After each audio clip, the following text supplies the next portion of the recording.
Começando a sala virtual de hoje, nós vamos estar aí estudando o juramento da família número 3. Vamos fazer então o estudo em duas partes, para a gente não perder o conteúdo como já fizemos em salas virtuais anteriores. Dividimos aí, nesse caso, o item número 3 do juramento em duas partes, para podermos então fazer um estudo um pouco mais aprofundado desse item do juramento. Eu já vou passar então para a próxima tela. Na próxima tela, a gente está mostrando aí o juramento em coreano e a sua tradução em português. Eu destaquei em cores diferentes ali, o texto normal está escrito em azul em coreano, do juramento, mas eu destaquei algumas cores ali que correspondentemente no português a cor, para você ver a tradução. Então, eu gostaria que você acompanhasse comigo somente ali no coreano, o grifo que eu fiz em vermelho, onde está escrito Sadeshinjeon Gongwa, que corresponde ali em português na tradução, 4 grandes reinos do coração.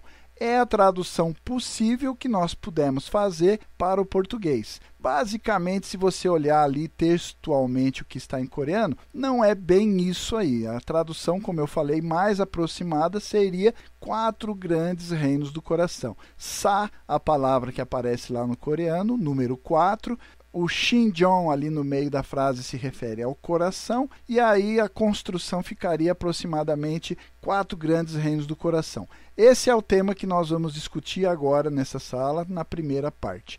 Depois, ali grifado em verde, você vai ver a continuação lá em coreano, diz assim, Sadewongongwa, que em português, correspondentemente, ali em verde está escrito 3 grandes realezas. Então, lá no coreano, Sam, o número 3, Won seria reino ou rei, né? Então fica mais ou menos essas 3 grandes realezas, e o reino da família real ali grifado também no coreano. Esses dois temas, as 3 grandes realezas e o reino da família real, serão discutidos então na parte 2, na próxima sala virtual, para a gente fechar esse juramento número 3.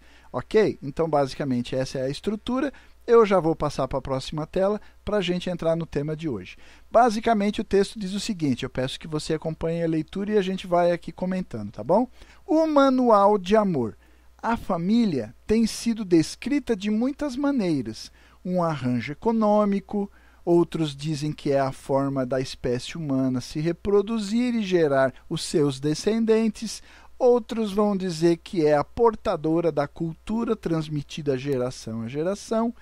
Entretanto, estas razões não convencem muitas pessoas a abandonarem a liberdade da vida de solteiro e assumirem as responsabilidades do matrimônio e da criação de uma grande família. Esse conceito de família, esse conceito, seja ele qual for, um arranjo econômico, uma forma de reproduzir a espécie humana, ou então um meio de perpetuar a cultura estabelecida numa determinada geração por gerações seguintes, etc, etc. Basicamente, não são atrativos que façam com que as pessoas passem do estado de solteiras para as responsabilidades do matrimônio, que são muitas, apesar das pessoas não terem a visão unificacionista da família, mas ainda assim a família representa para qualquer pessoa, em qualquer cultura, dentro de qualquer religião, uma responsabilidade, seja ela econômica, seja ela de provimento, seja ela de um compromisso socialmente aceito que você faz diante de uma cultura, diante de uma igreja, diante de uma família, etc, etc, etc. E os outros aspectos não são compreendidos, por isso a família hoje não é uma coisa muito atraente. A primeira razão pela qual formamos famílias é para o amor e o companheirismo. Isso é uma coisa também comum a todas as culturas. Todas as pessoas buscam dentro do relacionamento na família, quando buscam o casamento, quando buscam o matrimônio, basicamente elas estão buscando o quê? Encontrar e experimentar o amor. O fato de amar e ser amado. E, consequentemente, experimentar também um relacionamento de companheirismo. Amor é essencial para a realização humana. Isso está na essência do ser humano. Independente de riqueza, independente de posição e até mesmo da fama, uma pessoa não pode cumprir o propósito de vida sem aperfeiçoar o amor. E infelicidade na vida humana surge porque as pessoas têm dificuldades de experimentar e aperfeiçoar relacionamentos de amor em todas as esferas de relacionamento humano. Sendo que o amor é difícil de dominar, Deus fornece uma oportunidade, uma escola, um momento, um espaço para você aprender todas as lições possíveis demandadas na vida humana com relação ao amor. E é sobre isso que a gente vai continuar falando. Então, na próxima tela, virando aí para a próxima tela, a gente lê o seguinte: a família é então a escola de amor, essa estrutura que Deus nos concede, que Deus nos fornece para que nós possamos aprender, para que nós possamos conhecer, para que nós possamos experimentar e exercitar os relacionamentos de amor. Os relacionamentos em nossa família nos ensinam como amar. Desde o nascimento, aprendemos a base de amor quando nos relacionamos com nossa mãe e pai, com nossos irmãos e irmãs. Então, deixamos o lar dos nossos pais, nós nos casamos e aí passamos a cultivar o amor através das relações com o nosso cônjuge, com os nossos sogros, com os nossos filhos, dentro desta nova estrutura de família que nós criamos.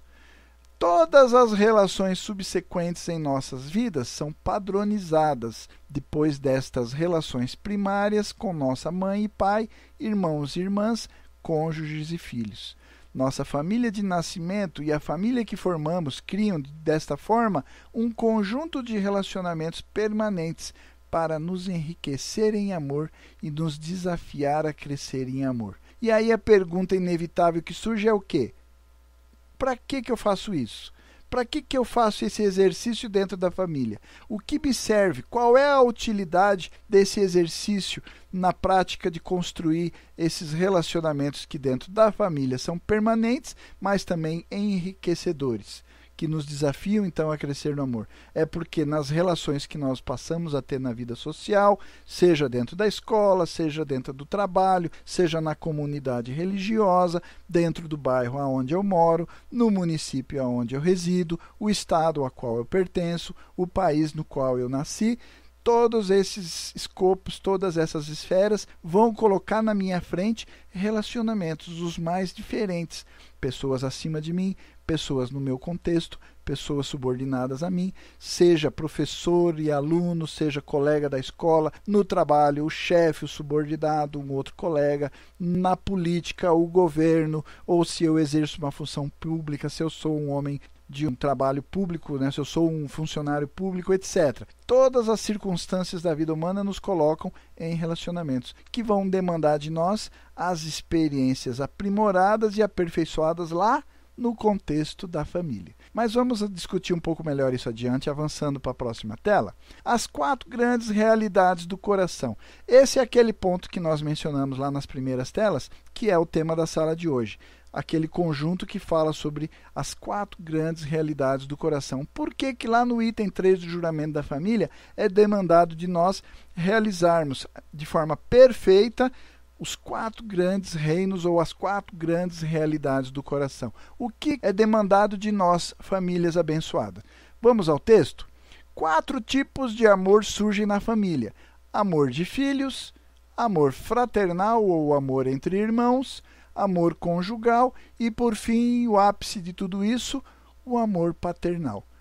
Cada um destes tipos de amor tem suas próprias qualidades e finalidades distintas. Isso é um conceito fabuloso trazido pelos verdadeiros pais. A gente normalmente conceitua no mundo secular amor de uma forma muito abrangente. Amor é amor. Simples assim. Mas efetivamente, dependendo da esfera, dependendo do contexto, dependendo da realidade de relacionamento entre as partes, a gente vai perceber qualidades únicas, finalidades distintas, características peculiares dentro desse relacionamento que não ocorrem nos demais. Então, quando nós falamos, por exemplo, a relação do amor dos filhos para com seus pais, a forma, a manifestação, a qualidade do amor manifestado dos filhos para os pais é específica e não vai se repetir em nenhuma das outras realidades. Quando nós adentramos na realidade do amor fraternal, a relação entre irmãos, irmãos, irmãos e irmãs é peculiar, possui suas próprias qualidades, suas finalidades também são distintas e específicas, que não repete aquilo que é exercitado na realidade filial e também não será repetido nas situações seguintes do amor conjugal e paternal. E assim eu poderia repetir também da mesma forma nas demais realidades, ou seja, dentro da realidade do amor conjugal e dentro da realidade do amor paternal. Realidades essas com características peculiares, qualidades próprias, finalidades distintas. Seguindo o texto, ele diz assim: entretanto, o juramento da família não vê o amor somente a partir de um ponto de vista humanista, como acabamos de mencionar. Cada um dos 4 tipos de amor participa numa realidade distinta, peculiar, única do espírito, através da qual o amor de Deus circula de forma ativa. Aprender sobre amar as outras pessoas também envolve aprender sobre o amor de Deus, porque o amor de Deus e qualquer que ama é nascido de Deus e conhece a Deus. A importância, então, da família está nesse ponto, reside exatamente nesse ponto, porque nela, como nós falamos na tela anterior, é onde a gente aprende o amor, é a escola do amor. E eu preciso, para que eu possa experimentar o amor de Deus, amar como Deus ama, conhecer a forma que Deus ama, é exercitando, aprimorando, desenvolvendo, aperfeiçoando os relacionamentos de amor dentro da família, dentro dessas 4 grandes realidades que acabamos de mencionar. Avançando para a próxima tela, cultivamos os 4 tipos de amor, como a gente acabou de falar: filial, fraternal, conjugal e paternal, amor de filhos, fraternal, conjugal e paternal, nas 4 grandes realidades do coração. Basicamente, então, quando nós mencionamos lá no juramento 3, realizar de forma perfeita os 4 grandes reinos ou as 4 grandes realidades do coração, está implícito, então, que nós estamos falando desses 4 tipos de amor, ok? A educação do amor na família progride através de lições em cada uma dessas 4 realidades. Então, aqui cabe um parênteses, você me permite? Ali ele fala, progride a educação do amor, a experiência do amor, no sentido de nos propiciar o aperfeiçoamento do amor na família. A gente percebe que ele vai progredindo, passo a passo, lição a lição, em níveis, como se fossem graus dentro da educação escolar, dentro da educação curricular. Você vai passando. Você não pode já adentrar no 2º ano sem ter conhecido o currículo e sido vitorioso no estudo e no conhecimento dos conteúdos do grau anterior, do 1º grau. E assim sucessivamente. O texto segue dizendo: por que elas são chamadas realidades do coração? Aqui é um ponto importante. Cada realidade, cada contexto, cada reino do coração é como uma sala de aula específica, ensinando um curso específico de lição que as demais salas, as outras turmas, os diferentes graus que virão na sequência, não vão ensinar. Então, eu não tenho como passar, eu não tenho como avançar para a próxima sala, para o próximo grau, sem ter conhecido, sem terem me ensinado os conteúdos da realidade do coração desse nível no qual eu estou inserido. Cada uma dessas salas estimula uma qualidade específica, particular do amor humano apropriado a essa classe, adequado a esse nível. Enquanto progredimos através de nossa turma e curso de lições, uma qualidade correspondente de amor divino se torna disponível para nós. Então, eu não posso avançar para buscar a qualidade do amor na sala, no grau, no nível seguinte, sem ter experimentado e alcançado plenamente a qualidade que está sendo demandado de mim nesse nível, nesse grau no qual eu estou agora. Para sermos bem sucintos, a gente poderia dizer de forma mais direta: quando eu começo a aprender dentro da família as experiências do amor, a primeira experiência que eu vou ter sempre vai ser amor filial. Não tem outra sequência, não tem como. Você não vai começar como pai dentro de uma família. Você não vai começar como cônjuge dentro dessa família. Você vai começar como filho. Você nasce nessa família. A primeira experiência, a primeira sala de aula, a primeira educação, o primeiro grau que você precisa aprimorar, aperfeiçoar, experimentar e adquirir plenamente a qualidade do amor que você está aprendendo é amor filial. Para que eu possa adentrar na próxima realidade, que seria amor fraternal, eu preciso ter sido bem-sucedido na realidade de amor filial. Não tem como eu alcançar a plena realização da qualidade do amor fraternal se eu não tiver sido bem-sucedido na experiência e no aperfeiçoamento da qualidade do amor filial. E assim sucessivamente. Quando eu vou para a realidade conjugal, o que é demandado de mim? Sucesso, vitória, graduação com qualidade, com nota boa, dentro das realidades do reino do filho, amor filial, e dentro da realidade de coração do amor fraternal, ou seja, dentro da minha família, amando os meus irmãos, as minhas irmãs. Por quê? Qualquer coisa que eu deixe dependência em relação às realizações das realidades anteriores, isso vai prejudicar a qualidade daquilo que eu vou desenvolver na sala de aula que eu estou adentrando agora. Se eu estou entrando na realidade do amor conjugal e não fui vitorioso na realidade do amor fraternal e também na realidade do amor filial, provavelmente, com uma grande probabilidade, a realidade do relacionamento de amor conjugal vai apresentar problemas. Por que as pessoas têm tanta dificuldade no relacionamento conjugal? É simples, porque elas simplesmente não se qualificaram para chegar nessa realidade. E a sucessão disso é inevitável. Ou seja, depois que a pessoa adentra na realidade do amor conjugal, o resultado disso é que ela vai, com o tempo, adentrar também na realidade do amor paternal. Ou seja, vão vir os filhos. Qual é a qualidade de amor paternal que esse casal vai vir a desenvolver se eles não desenvolveram a qualidade de amor conjugal que Deus demandava deles? E assim também, em relação aos períodos anteriores. Então, vocês percebem o que nós estamos falando? Nós já falamos em salas virtuais anteriores, eu vou usar o mesmo exemplo. A família, ela propicia para nós uma escada.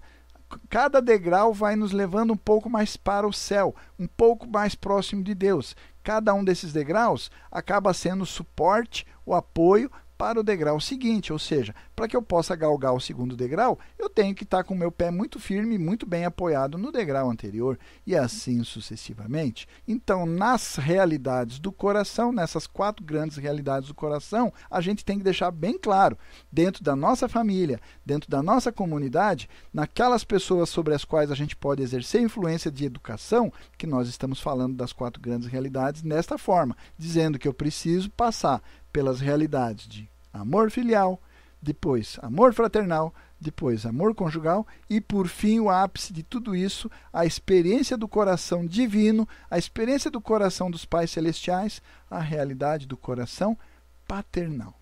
Esse gráfico ao lado ali mostra um pouquinho de uma forma esquemática ali, isso que eu estou falando. Você percebe ali que a primeira experiência na vida humana é o amor de filhos, é um escopo bastante limitado, é uma forma bastante limitada de amar. E esse escopo vai se expandindo conforme vamos passando para os próximos níveis. O gráfico demonstra isso bem claro, quando você adentra ali na realidade do amor fraternal, do amor conjugal e, por fim, na posição paternal, se colocando semelhante a Deus na posição divina de amar como pai. Beleza? Então ali o texto segue dizendo, voltando ali no que a gente estava falando, nossos corações crescem em sua capacidade de dar e receber amor de forma horizontal e, ao mesmo tempo, recebemos uma qualidade mais profunda, mais intensa, mais poderosa do amor divino de uma forma vertical, ou seja, como eu falei, uma escada ascendente, nos aproximando do céu, nos elevando cada vez mais próximos e semelhantes aos pais celestiais. Quando os membros da família amam uns aos outros dentro de uma única realidade de coração, eles crescem ao ponto quando podem se graduar para a próxima realidade. Olha que coisa interessante. Me permita, eu vou ler de novo esse trechinho. Quando os membros da família amam uns aos outros dentro de uma única realidade de coração, eles automaticamente crescem ao ponto que eles vão poder se graduar para adentrar na próxima realidade. É o que nós acabamos de mencionar aí nesses exemplos. Eu preciso primeiro ser vitorioso, me graduar de forma plena na realidade que eu estou agora, para que eu possa depois passar para a próxima realidade, adentrar na próxima realidade e ter todo o potencial, ter toda a capacidade de aproveitar e experimentar pleno e totalmente todas as lições que esta nova realidade me permite experimentar. Agora, as coisas que eu deixei em haver lá para trás, infelizmente, vão afetar negativamente o exercício e a experiência que eu estou tendo dentro dessa nova realidade. Então, quando a gente olha para a realidade do mundo, a gente percebe, né, como as pessoas enfrentam problemas de relacionamento, como as pessoas têm dificuldades de exercer a paternidade, porque elas não foram, nos níveis anteriores, devidamente qualificados. Às vezes a gente percebe, por exemplo, dentro dos relacionamentos conjugais, todos os conflitos que existem entre as pessoas, e a gente fica se perguntando por que disso. Na verdade, a causa básica é essa, é a falta de qualificação nos níveis anteriores, que impossibilita que a pessoa, nessa nova realidade, exerça todo o potencial que essa realidade oferece, que essa realidade propicia. Ficou claro? Vamos avançar então para a próxima tela? Seguindo ali ainda sobre as 4 grandes realidades do coração, o texto diz assim: as 4 grandes realidades do coração seguem uma a outra em sucessão cronológica, como os níveis na escola. Então aqui ele só está complementando aquilo que eu já comentei na tela anterior. Ele é uma sucessão cronológica. É o segundo depois do primeiro, o terceiro depois do segundo, o quarto depois do terceiro. Eu não posso pular do primeiro para o quarto, eu não posso já adentrar no segundo, já de olho lá no quarto nível, não. Eu tenho que passar passo a passo, nível a nível, grau a grau, nessa sucessão, como se fossem níveis na escola realmente. Uma pessoa ascende de uma realidade para a próxima quando o seu amor alcança o padrão exigido para entrar na realidade superior. Então, isso é muito interessante. A gente, por exemplo, quando conversa com os jovens que estão pensando em se casar, a gente pergunta: meu irmão, minha irmã, como é que está a sua vida? Tudo bem? Você já pensa em casar? Que bom, já chegou aí na idade dos 20 anos, legal. Como é que está a sua relação com seus irmãos? Como é que está a sua relação com seus pais? Tudo joinha? Já estamos passando para o próximo nível, né? Significa então que os níveis anteriores, ok, nota 10. Nem sempre a gente vai ver um sorriso e uma confirmação das pessoas, mostrando claramente que às vezes a gente está fazendo meio que cumprindo o tempo e esquece que temos que, na verdade, realizar algumas ações de qualificação para avançar para os níveis seguintes. Então esse trecho é bem interessante, né? Assim, não é adequado entrar na realidade de amor conjugal antes do seu tempo, antes que o amor da pessoa pelos irmãos e irmãs tenha amadurecido. Além disso, os tipos de amor das 4 realidades do coração nunca devem ser confundidos, e as pessoas têm uma incapacidade de discernir o amor. A gente, como pessoas que ainda estão aprendendo sobre o amor, a partir da ótica unificacionista, a partir do legado dos ensinamentos dos verdadeiros pais, nós passamos a ter toda uma percepção nova sobre o amor. E ainda precisamos conseguir discernir aquilo que é realmente amor verdadeiro e aquilo que às vezes pode estar confundindo amizade, semelhança, parceiro de bom bate-papo, pessoa que pode realmente me ouvir, é um ombro amigo. Não tem nada a ver com amor. A gente precisa perceber que o amor ele tem um contexto mais profundo. A gente não vai discutir isso aqui agora, já discutimos em outras salas, mas fica ali a menção, né, de que o amor não pode ser confundido. A partir do momento que a gente confunde as realidades de amor, a gente pode incorrer em erros gravíssimos. Cada realidade também inclui as realidades abaixo dela, ou seja, para que eu possa me tornar um bom irmão, significa que eu já me tornei um bom filho. E essa situação de bom filho permanece na próxima realidade. Então agora eu estou na realidade fraternal, mas não deixei de ser um bom filho porque agora eu estou na nova esfera, na nova realidade, no novo contexto de exercitar e aperfeiçoar o amor fraternal. E assim sucessivamente. Se eu adentrei na realidade conjugal, não significa que agora aquele esforço de me relacionar bem com os meus irmãos ou de me relacionar bem com os meus pais, isso agora ficou de lado e agora não preciso mais fazer isso, isso já é passado. Não. Como ele diz no texto, cada nova realidade demanda, inclui, porque ela está apoiada, suportada na realidade anterior, na realidade imediatamente abaixo. Um filho desenvolve um laço muito forte com seus irmãos e irmãs. Contudo, ele ainda permanece como um filho para os seus pais. Isso não muda. Em outras palavras, então, a realidade de amor fraternal automaticamente também vai incluir o amor dos filhos. É o que nós acabamos de mencionar.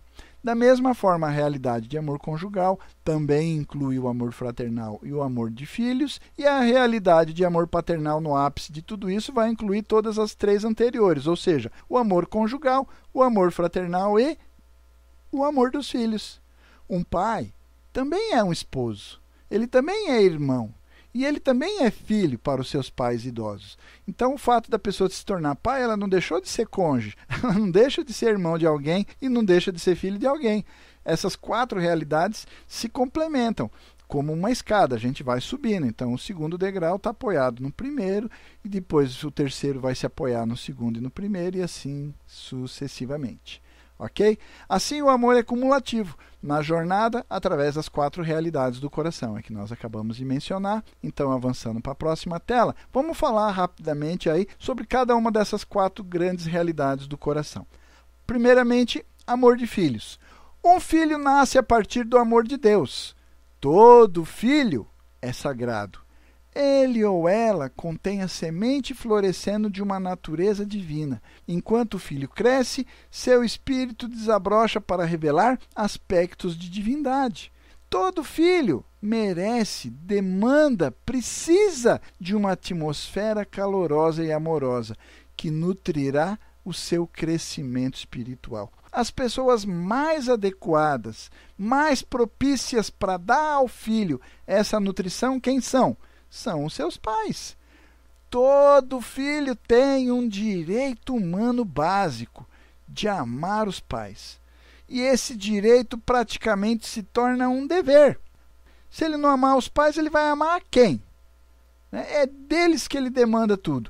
A educação, a orientação, a alimentação, e etc, e etc, e etc. O crescimento espiritual de um filho é estimulado pelo amor abundante e caloroso de seus pais. O amor deles induz o coração do filho a crescer.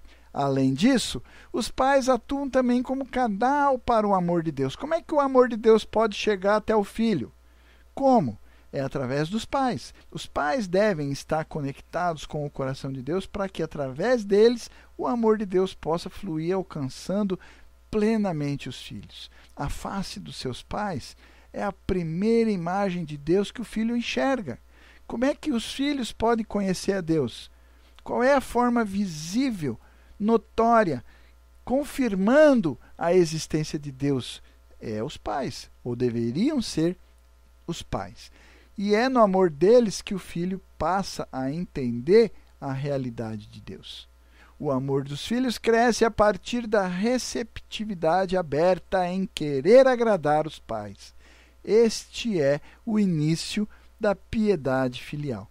E aqui um parênteses, a gente já falou, né, no juramento anterior, lá no juramento 2, acho que numa das primeiras partes do estudo do juramento 2, quando estudamos lá aquela história de realizar perfeitamente o caminho dos filhos de piedade filial na família. Então eu não vou me estender aqui sobre essa discussão, é só um lembrete, a gente acaba reconectando, né, os contextos ali, né, dentro deste juramento número 3, a gente vai encontrar também alguns detalhes que já foram mencionados, citados e até discutidos sobre a piedade filial como o caso. Os filhos naturalmente oferecem amor e respeito aos seus pais, expresso, por exemplo, como obediência, também expresso como gratidão, também expresso como confiança e fidelidade às palavras e orientações dos pais. Então, a piedade filial ela passa a ser nutrida nessa atmosfera de proteção que o lar propicia, né? Ali onde os pais cuidam de todas as necessidades,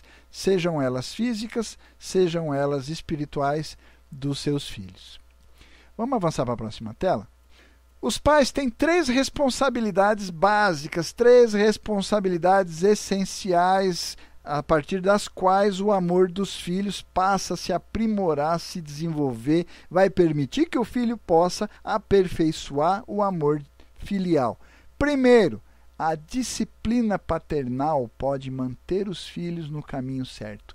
Na verdade, eu seria mais enfático, né? Nesse grifo que eu fiz aí no texto, eu trocaria a palavra pode por deve. Então, a disciplina paternal deve manter os filhos no caminho certo. Os pais não criam regras arbitrárias simplesmente para impor a sua autoridade, simplesmente para dizer aqui quem manda sou eu e você como filho tem que obedecer. As regras, elas não são arbitrárias, elas não mudam ao longo do tempo. São regras que podem até mudar pelo fato do filho começar a amadurecer e você vai flexionando, vai abrindo brecha para cá, para lá, pelo crescimento e amadurecimento do filho. Agora, a arbitrariedade não ocorre em nenhum momento. Sempre os pais vão estar orientando. As regras sempre vão ser regras de orientação, de direcionamento para o crescimento na plenitude do aperfeiçoamento de amor filial.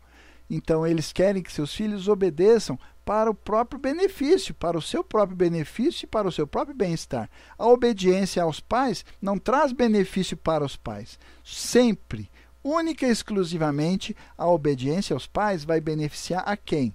Aos filhos. O bem-estar vai ser para quem? Dos filhos. Segunda responsabilidade.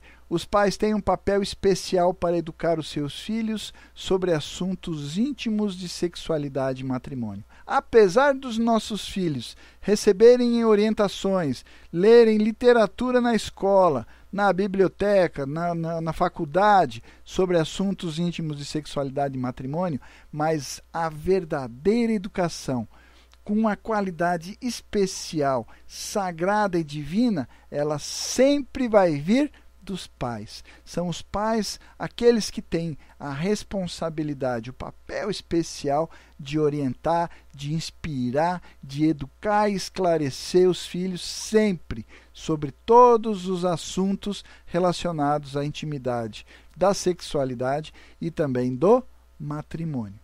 Terceira responsabilidade. Os pais devem se reservar o direito de aprovar a escolha de seus filhos de um parceiro para o matrimônio e até mesmo arranjar os matrimônios de seus filhos. Isso é um direito, isso na verdade é um dever, é uma responsabilidade. Para o exercício do amor paternal é responsabilidade do pai. É responsabilidade dos pais. E os pais exercendo esta responsabilidade, manifestando o seu amor paternal, nesse assunto específico, isso vai influenciar, isso vai nutrir, isso é combustível para fazer com que o amor dos filhos cresça e se aperfeiçoe na sua plenitude. Vamos avançar para a próxima tela? Vamos falar agora sobre amor fraternal. Amor fraternal, ou amor entre irmãos, amor de irmãos, está basicamente enraizado no amor dos pais. Os filhos estendem o amor por seus pais para aqueles a quem os seus pais amam. É simples assim, os irmãos e as irmãs. Os pais amam a todos os filhos. Se os filhos amam os pais, é natural, é um resultado inevitável, inexorável amar os irmãos. A partir do momento que os filhos tenham alguma oscilação no amor em relação aos seus pais, isso vai afetar inevitavelmente a relação entre irmãos. Então, os filhos primeiro precisam aprimorar o amor com relação aos seus pais, para que o exercício do amor em relação aos seus irmãos também seja adequado. Um exemplo clássico disso é o quê? A situação do mundo. As pessoas conseguem se amar como irmãos realmente, como irmãos e irmãs, verdadeiros filhos de Deus? De forma nenhuma, porque o ser humano tem uma incapacidade de amar na plenitude a Deus, os seus pais celestiais. Então, aí você percebe como a relação entre os seres humanos como filhos e Deus como pai não é adequada. É óbvio, é resultado quase que inevitável que as relações humanas como irmãos e irmãs sejam também essas relações conflitantes que a gente enxerga no mundo atual. Aprendemos a amar nossos irmãos e irmãs porque os nossos pais os amam primeiro. A ausência do amor fraternal conduz para todas as formas de crimes, assassinatos e guerras, todos esses conflitos que a gente acabou de mencionar. Na Bíblia, por exemplo, o assassinato de Abel por Caim, ele resultou do quê? De uma deficiência de amor fraternal. Porque foram filhos que não tinham boas relações com os pais, acabaram depois manifestando na sua relação entre irmãos problemas, conflitos, divergências e culminou com um assassinato. E aí, quando a gente expande isso nas relações sociais, o amor fraternal serve para quê? a realidade de coração fraternal na família naturalmente vai se expandir, se estender para todos os relacionamentos sociais entre os pares. Ou seja, um colega de trabalho, né? Um vizinho na sua rua, né? Um colega na faculdade, no colégio. Enfim, a pessoa sentada do seu lado no ônibus ou no metrô. Quantas pessoas a gente se relaciona na sociedade? Nos relacionamentos sociais, o exercício é basicamente fraternidade, é o amor fraternal. Assim, lidamos com muitos relacionamentos complicados na sociedade baseados nas lições aprendidas nesta realidade de coração. Tendo aprendido a respeitar o nosso irmão como um filho a quem os nossos pais amam, podemos respeitar toda pessoa. Se eu me relaciono bem com Deus, é o que eu acabei de mencionar ali atrás. Tendo aprendido a me relacionar adequadamente com Deus, os nossos pais celestiais, é natural que eu aprenda a exercer o respeito por toda pessoa humana ao meu redor, como um irmão, como uma irmã. Independente da sua riqueza, independente das circunstâncias, como uma pessoa que também é muito amada por Deus, os nossos pais celestiais. Vamos avançar para a próxima tela? Vamos falar rapidamente aí sobre amor conjugal. Eu não vou me estender nessa discussão porque já fizemos uma sala virtual específica e aí fica lá a sugestão para você ver mais detalhes. Eu vou especificamente falar alguns conceitos importantes a título de falar sobre as 4 grandes realidades, mas não pretendo aqui me aprofundar nesse tema, que ele já foi estudado em outros pontos anteriores.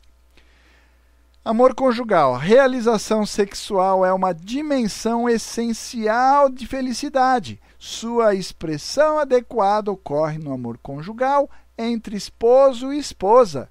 O sexo não é simplesmente, única e exclusivamente para a procriação. A Bíblia encoraja esposos e esposas a desfrutarem o sexo um com o outro. Olha que interessante que está escrito lá no capítulo 5 do livro de Provérbios. Seja bendito o teu manancial e alegra-te com a mulher da tua mocidade, como serva amorosa e gazela graciosa. Os seus seios te saciem todo o tempo, e pelo seu amor seja atraído perpetuamente. E lá também no capítulo 19 de Mateus, olha que interessante essa citação. Ele, porém, respondendo, disse-lhes: Não tendes lido que aquele que os fez no princípio, macho e fêmea os fez? E disse: Portanto, deixará o homem pai e mãe, e se unirá à sua mulher, e serão 2 numa só carne.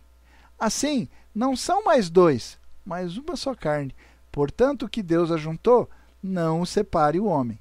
Então, aqui é só uma ilustração da importância, da sacralidade, sem me estender muito, sem me aprofundar muito nessa discussão, que não é o objetivo desta sala virtual específica, mas eu não poderia deixar de mencionar que o amor conjugal, a relação entre homem e mulher, essa relação dentro da família, ela não existe apenas com o intuito de procriação, de gerar filhos e dar perpetuidade à raça humana, como a gente já havia mencionado numa tela anterior. Não. O objetivo é aperfeiçoar uma característica peculiar de amor que nenhuma outra realidade vai permitir você experimentar. Essa unicidade do amor, essa capacidade de transformar 2 em 1, juntar 2 realidades totalmente distintas, transformando as 2 numa coisa só.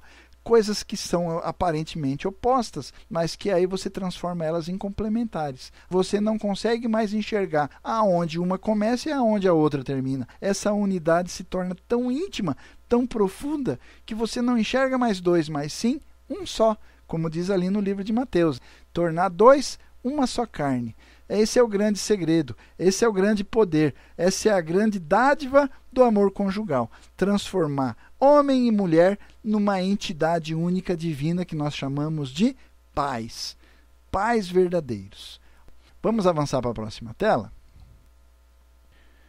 Amor conjugal entre esposo e esposa está destinado a seguir sobre a perfeição da realidade de coração de filhos. Através do amor de filhos, nós respeitamos os nossos pais, nos sentimos responsáveis até mesmo para ajudá-los, cuidar deles num dia, e queremos que eles tenham orgulho de nós. Portanto, quando um jovem homem e uma jovem mulher amam um ao outro, no verdadeiro sentido e contemplam o casamento, o matrimônio passa a ser um vislumbre, uma realidade, eles seguramente irão querer obter a aprovação dos seus pais e também a aprovação de Deus, os pais celestiais. Eles vão querer que seu matrimônio traga alegria para seus pais e vão querer também serem abençoados numa cerimônia sagrada para poder receber a bênção de Deus neste matrimônio. Eles nunca vão querer fugir, eles nunca vão querer se envolver num caso furtivo de amor. Isso é uma realidade premente que demanda um bom relacionamento, um relacionamento de sucesso nas realidades de amor filial e na realidade de amor fraternal. Se essas duas realidades não foram bem-sucedidas, talvez esse amor conjugal incorra em algum desses erros, a recusa de receber a aprovação de Deus, ou a bênção de Deus, ou então se envolver num relacionamento furtivo de amor, ou coisa parecida. O amor conjugal também está destinado a ocorrer somente depois de cultivar o amor fraternal, como acabamos de mencionar. Para casais que não aperfeiçoaram o amor fraternal, o casamento tem uma forma de expor todas as falhas do caráter de cada parceiro, levando a brigas e discussões. É interessante isso, né? Vamos fazer um parênteses aqui? Então é aquilo que a gente fala. Às vezes as pessoas entram num relacionamento e a gente observa isso muito no mundo secular, aonde os relacionamentos começam através de simulações. A pessoa simula, ela mente, ela omite detalhes do seu caráter e da sua personalidade. No relacionamento durante um namoro, por exemplo, um homem e uma mulher podem simular. O homem pode se mostrar cavalheiro, a mulher pode se mostrar cheia de etiqueta e etc. Mas realmente a sua realidade, o seu verdadeiro caráter, ele vai aparecer inevitavelmente dentro do relacionamento. O relacionamento conjugal coloca você em circunstâncias que o seu verdadeiro eu vai aparecer e que aí a pessoa acaba se frustrando. Quantas vezes a gente já escutou, né? Pessoas que estavam num casamento e que depois reclamam do seu cônjuge dizendo: parece que aquela pessoa mudou, não é mais a mesma pessoa, ela era assim, ele era assim, agora passou a ser assim, passou a ser daquele jeito. Por que mudou? Na verdade não mudou, o verdadeiro eu apareceu. Aquela situação de simulação não vai durar para sempre. E o casamento, a relação conjugal, vai mostrar, como diz o texto, o verdadeiro caráter. E qualquer falha no caráter vai incorrer em brigas e discussões.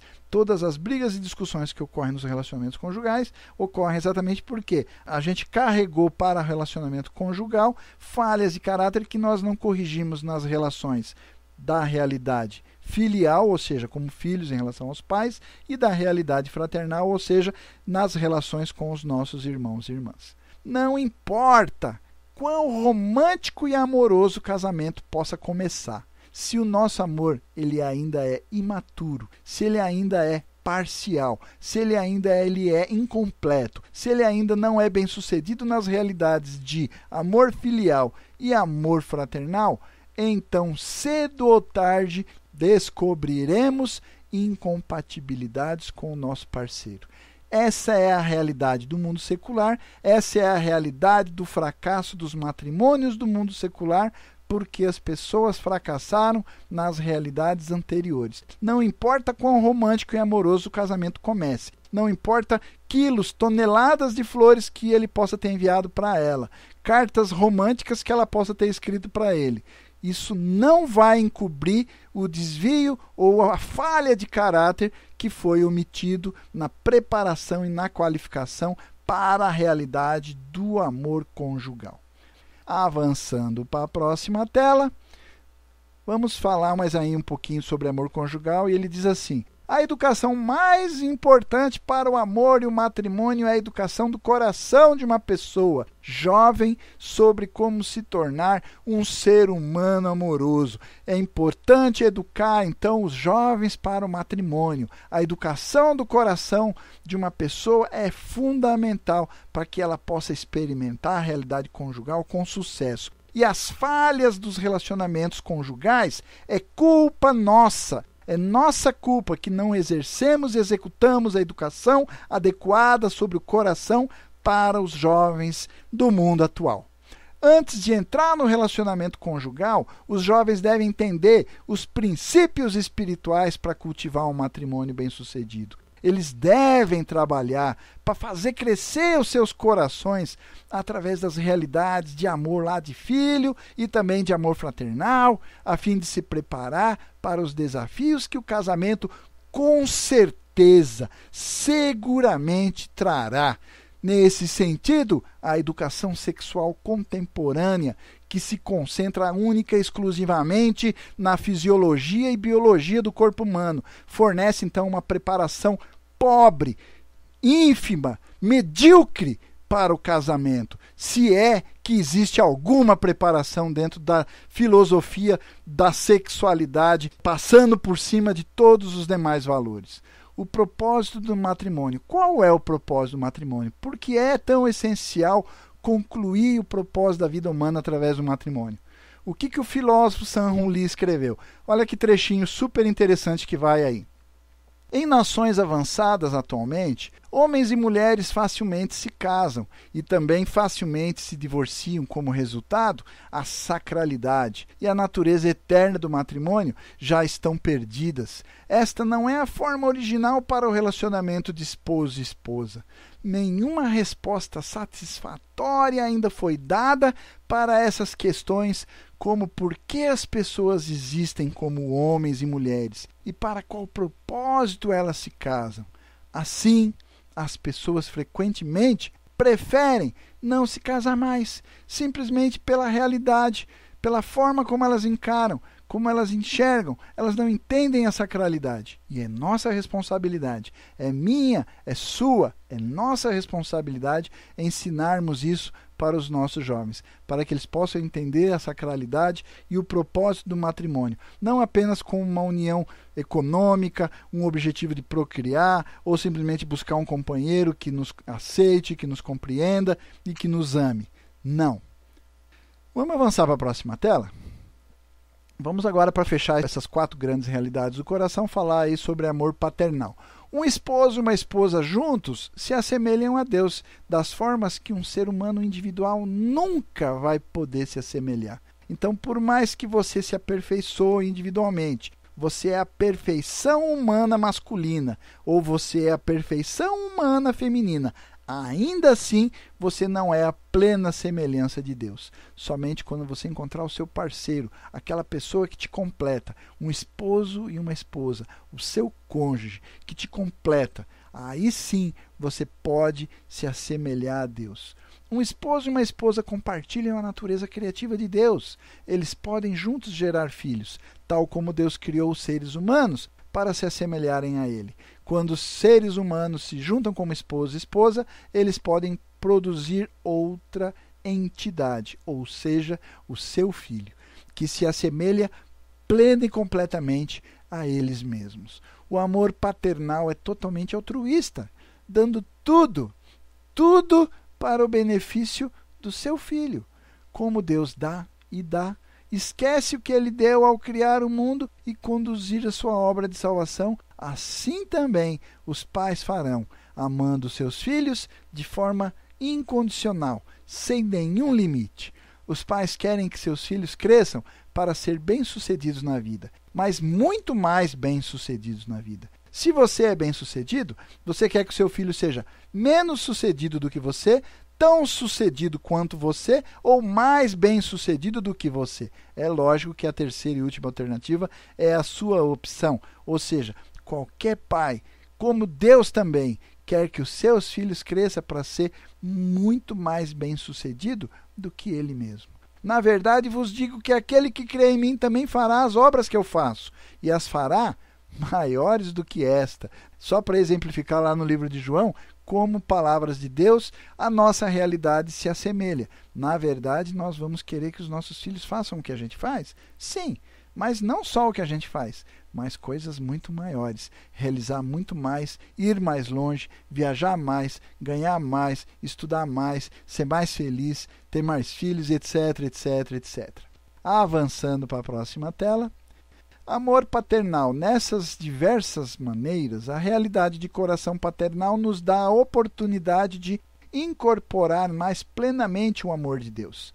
Os pais representam Deus para os seus filhos. Quando seus filhos os veem, eles devem ver a Deus. Aqui já cabe um parênteses, não cabe?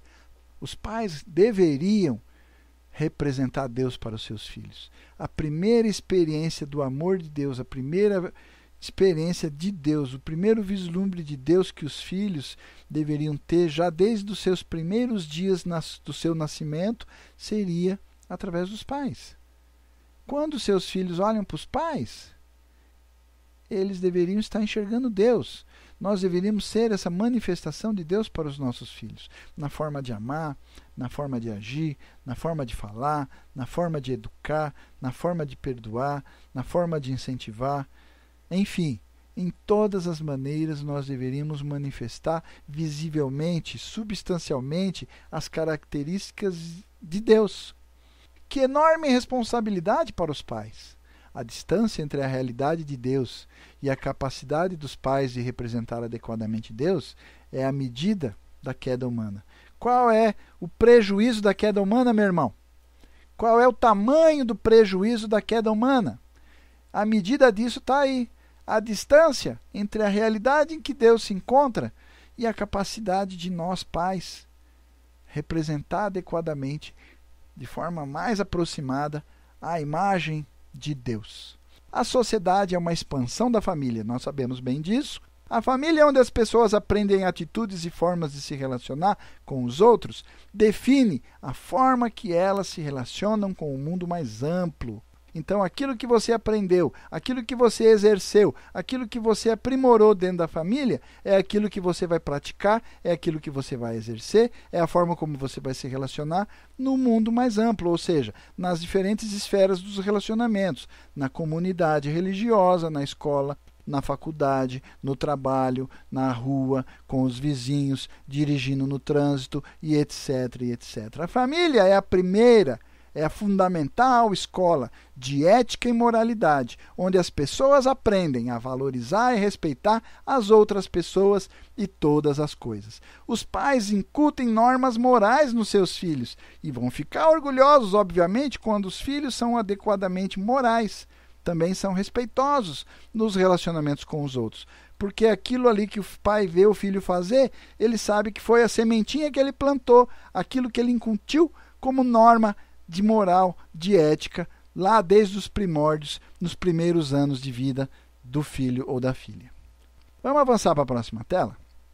Então, a família é esse microcosmo da sociedade. Quando falamos de 4 grandes realidades do coração, tem que ficar bem claro na nossa mente que nós estamos falando do escopo da família e que, mesmo dentro da estrutura geral da família, nós temos níveis, nós temos graus que precisam ser aperfeiçoados, que precisam ser galgados, que precisam ser desenvolvidos, que precisam ser melhorados para que a gente possa fazer dessa estrutura da família uma escola que nos qualifique plena e adequadamente para vivermos nas esferas e nos escopos mais amplos da vida humana. Os relacionamentos familiares estabelecem o padrão para os relacionamentos sociais.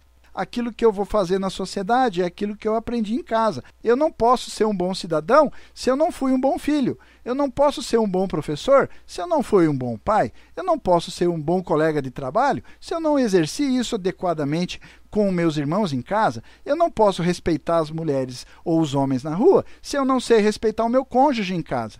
Isso é um exemplo simples. Isso é um resultado simples do que nós estamos falando aí no texto. Mais velhos e mais jovens, líder e liderado, mestre e aluno, amigos e colegas, todos os relacionamentos sociais são expansões, extensões daquilo que é a minha família. As parcerias, a hierarquia, a divisão de trabalho na família, tudo isso é a base para aquilo que depois a gente vai construir na sociedade, a organização que a sociedade vai vir a ter.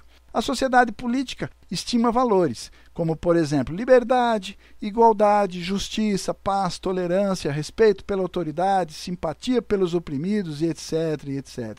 Basicamente, isso são coisas que são experimentadas numa forma mais íntima do nível humano lá nos relacionamentos mais essenciais que estão em casa, ou seja, entre pais e filhos, irmãos e irmãs. Se eu não aprimorei isso em casa, que tipo de liberdade, de igualdade, de justiça, tolerância ou qualquer outra desses valores que eu posso exercer na sociedade, se na família eu fui fracassado na realização desses valores? Os males sociais que afligem a sociedade moderna também resultam simplesmente das deficiências, das incompetências, das desqualificações na esfera da família. Especificamente, no que diz respeito à falha em entender, compreender e perceber a funcionalidade, a importância, a sacralidade das 4 grandes realidades do coração. Era isso que eu queria falar hoje, né? Nessa sala de hoje, o tema que a gente queria abordar era essas 4 grandes realidades do coração. Então, eu já vou encerrando aí o conteúdo de hoje. A sala virtual com relação às 4 grandes realidades está terminada. E aí a gente fica aí para a próxima tela, né? Vamos passando ali já para a próxima tela, onde vai ficar demonstrado os temas. Discutimos nesta sala de hoje as 4 grandes realidades do coração. E já na parte 2, a próxima sala virtual, então fica as 3 grandes realezas, né, do coração e também a realidade da família real. A gente vai falar sobre isso na próxima sala. Já fica feito aqui o nosso compromisso, agradeço a sua presença e a gente se vê na próxima sala. Então, aí já passando para a próxima tela, desejo a todos uma semana abençoada. Muito obrigado pela sua presença. Tchau, tchau.